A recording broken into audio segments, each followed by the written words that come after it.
السلام عليكم ورحمة الله وبركاته، والصلاة والسلام على نبينا وحبيبنا سيدنا محمد صلى الله عليه وسلم. أصدقائي، أخبار النادي الأهلي اليوم جاب لكم جدول مباريات النادي الأهلي في المرحلة النهائية ومجموعة التتويج إن شاء الله.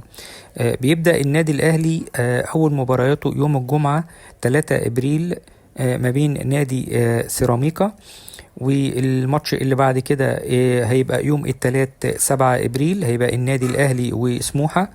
الماتش اللي بعد كده هيبقى يوم 27 ابريل النادي الاهلي وبيراميدز. الماتش اللي بعد كده هيبقى يوم الجمعة 1 مايو ما بين النادي الاهلي ونادي الزمالك، وده ماتش القمة والديربي المعروف في الوطن العربي كله.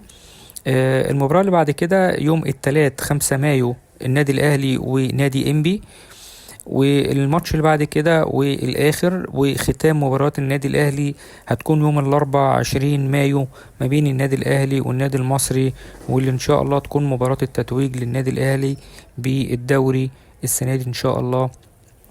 ونتمنى أن النادي الأهلي يحقق مباريات بمستوى ثابت. وعلى فكرة بنتمنى للنادي الأهلي التوفيق في ماتشه الجاي مع نادي الترجي يوم الأحد إن شاء الله. ندير بالذكر إن كل المباريات اللي هتتلعب خلال شهر إبريل وشهر مايو هتبقى الساعة 8. والسلام عليكم ورحمة الله وبركاته.